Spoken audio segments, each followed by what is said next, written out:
So men are allowed to look like werewolves and have an ungodly amount of body hair and face no criticism for it, while women aren't even allowed to show their leg hair or armpit hair in ads about shaving your leg hair or armpit hair.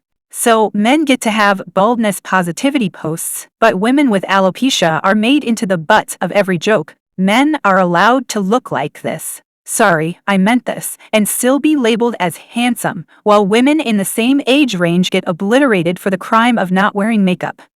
Okay, I get it. I'm ugly. I know this. I've been called ugly for my entire life. Maturity is when you realize that if Beauty and the Beast's roles were reversed, he would never have chosen her. I'm going to need all women to stop caring about what men think of you, and to stop caring about whether people find you attractive or not. Maybe you're not pretty. So what? I'm a horrible woman and I make content for other horrible women, and my objective is not to convince you that you are in fact pretty or to reassure you that you're attractive or to try and expand the definition of beauty to include you. My end game is to hopefully get you to care less about whether you're attractive or not, and to hopefully make you angry about how much mental space and emotional energy you've been conditioned to put into the topic. I don't know if you guys understand how serious I am about being a horrible, mean woman, but I really am, because when women talk to me about feeling like they're ugly, I have the same impulse to assure them that they're not, but my preferred response is, maybe you are ugly, so what? And even for a self-described horrible woman, I know this seems really harsh, but the truth is that I don't think the solution to us as women being overly preoccupied with whether or not we're attractive is to constantly be reassuring ourselves and each other that we are attractive. It's to stop caring about whether or not we're attractive. And I know this is a lot easier said than done, but like a lot of things, it gets easier if you get mad about it. We're not born with an innate predisposition to being overly concerned with superficial things or obsessing over the minute details of our appearance. Most men, when they have a breakout, are not reaching for the concealer to cover it up, and that's mostly not because they've gone on a self-help journey where they've learned how to love their acne, and if they even thought about it, they probably don't like it very much, but they don't feel the need to do anything about it because it's not taking up a bunch of space in their heads. And the reason that it's not is not because men are more high-minded than women, it's because they haven't been conditioned.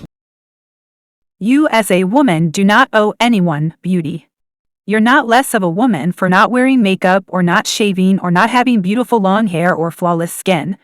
We have to stop letting these money-hungry capitalist industries convince us that there's always something wrong with us that needs to be fixed. This woman puts it perfectly. How beauty robs us of our sense of time. So through beauty, we are alienated from our present self because we are told that there's a future ideal sense of ourselves that is a better and more perfect version of us, and it is our daily work to become that self. Your ideal self works out a certain amount of times a week. Your ideal self has a beauty regimen, a skincare regimen. You can't wait to become your ideal self. Simultaneously, as you grow older and older, you are told that you do not look yourself, that your ideal self was younger. And so there's this dual effect of time working in both directions to create this friction where the present self is always denied. You are never allowed to be your present self. There's never a moment in time where you can actually occupy your now self. This probably explains why I always hear older women say their youth flew by. It's fine to want to look pretty. It's fine to want to look beautiful. Who doesn't want to look their best? But you don't have to do that by basically torturing yourself with painful hair removal treatments, stressful skincare routines, and practically going broke by spending so much money on these products you don't even need. Men think they also have harsh beauty standards, but unlike women, they don't have endless ads telling them that their body hair and body fat is disgusting and the fact that they age is bad. Everything about women is portrayed as a disgusting problem that needs to be nipped and tucked and tweezed and changed and fixed. From our skin tone to our periods. Women's entire existence is constantly portrayed as both a burden and an endless rat race to be the most f***able object for men, and I'm sick of it, and you should be too. You should be very angry that this is the reality we live in. We don't have to pretend like pretty privilege isn't real. It is. Physically unattractive women are fucking rude. So there's a really interesting study that we learned about in my social psych class about like the halo effect of beauty. And people who are beautiful are more likely to be rated as like better people, kind people, interesting people, fun to talk to. So they did this study where they had pictures of ugly women and beautiful women and gave those pictures to a man on the phone. He was told that he was talking to the woman in the photograph. All these men talked to the same woman, but they were told that the person they were talking to was the person in the photograph. There was the ugly group and the beautiful group. When men thought that they were talking to an ugly woman, they rated the conversation as less interesting, that she was less kind, and she was less intelligent, unlikely to become friends with her. What was interesting was they had a blind rater listening to the conversation and decide how the speaker actually sounded. Again, same woman, and the rater said that the ugly woman, without seeing the image of her, was also less appealing to talk to. This is because when people are treated badly, they respond badly. Men were nicer to the beautiful women, and so they were nicer in response. But again, male approval isn't something to seek out because the approval and attention men give attractive women isn't respect, it's just objectification. Even the average woman is still 100 times more attractive than the most handsome men anyway. So why should we accept a society where men get to look like this and still date the most beautiful women, while women have to look like flawless Instagram models to be treated with the slightest ounce of kindness? The more women who conform to patriarchal expectations, the more hate and disrespect the women who don't conform get. This woman said, "When you shave, my hairy body seems even hairier. When you wear makeup, my bare face seems even uglier. When you get a plastic surgery, my unaltered body seems even more grotesque. When you bow your head, my upright spine seems even more defiant. Every choice you make, every step you take, ripples into my reality, because your submission is my oppression, and your obedience is my resistance." My God, someone put that on a shirt. One person could see you and not see any beauty within your face, and another could think you're the most beautiful person they've ever laid their eyes on. Beauty is subjective, so no one is better looking than me. They just look different to me. Men love to make women feel insecure. I'm sure you've seen those videos of men asking random women on the street to rate themselves from a scale of 1 to 10. And when she gives herself a 10, they immediately respond by trash-talking her looks. And when they've succeeded in destroying her self-esteem and she's asked the same question the next day, she gives herself a 2 or a 1, then those men swoop in and act like heroes and say things like, "No, you're so humble, I'll give you a 10. Because they don't know how to get a woman to like them other than manipulation. Meanwhile, ignoring the fact that it's dehumanizing to use numbers to describe women. Never let them do this to you. Men hate to see women who don't have a low self-esteem. Always be confident about your looks when you're met with this kind of treatment, even if you have to pretend. And if these men try to bring you down, beat them at their own game and insult the living shit out of them and their looks. Humble him and call him out on his bull.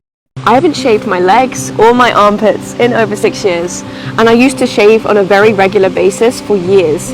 And it did feel like a chore, but it also felt necessary as a woman, to feel beautiful and hygienic and attractive. But over time, I did wonder to myself, why am I doing this? And here are reasons why I stopped shaving. First, it's honestly such a hassle, and the spikiness that would begin to grow back after just a day after shaving was quite uncomfortable, and our overall system. So Meghan Trainor performed All About That Bass recently, and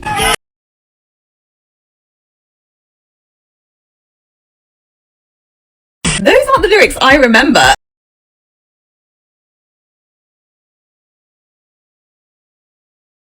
She changed it because she is a size 2 now, fine. But then I continued to listen to the rest of the song for old time's sake, and then I went on Meghan's Instagram and I saw this advert. A breast lift and augmentation with Motiva implants. Finally! Implants are the only ones in the world with smooth silk. If you're looking for implants that prioritize both aesthetics and safety, Motiva is a fantastic option. Hey, listen, I know people change, but you can't tell me that going from saying you won't be a silicone Barbie doll to literally advertising silicone breast implants on your Instagram is not a major about turn. Meghan Trainor went from promoting body positivity in her music to influencing other women to get cosmetic surgery, which is honestly just very sad to me. A lot of these nails, eyelash extensions, and other cosmetics and procedures often cause severe health issues, infections, and lifelong injuries. This woman got lifelong damaged tendons and nerves after getting acrylic nails. There are 3 makeup trends I would never do as an eye doctor. Number 1, I would never get eyelash extension. This is a photo of eyelash extensions with tons of bacteria and even mites on them. Even if you're cleaning these every day, you still have a higher risk of having bacteria on your eyelashes. I would never waterline my eyes. We have oil glands that line our eyes directly where you put that eyeliner on your waterline. Every time you do that, you're blocking these glands, which can lead to styes and even dry eye. Finally, I would never use lash serums that contain prostaglandins. Although these do work and do lengthen your eyelashes, they also can have side effects of darkening your eye color and darkening the skin around your eyes. Young women are now shaving and epilating all the natural, normal, essentially invisible peach fuzz hairs off of their faces. The model first sprays her face with some kind of powder to highlight every one of those hairs before removing them. If you have to highlight the presence of fine hairs by applying a substance that makes them visible, then why on earth does anybody think they need to be removed? Nobody can see them. We can focus all this energy on being productive, clever, educated, interesting, happy, instead of constantly comparing ourselves to other women we see online who don't even look the same way they do in real life as they do in their photos and videos. Love yourself. Okay, guys. Right, so this is a very, very cute girl. She's very cute. 10 out of 10, absolutely. Yeah. Wow, so cute, so cute. Yeah, she's cute. Alright, we know she's cute. Now we gotta keep moving. Okay. Thank you so much if you watched till this point. Please leave a like, subscribe, and I'll see you in my next video.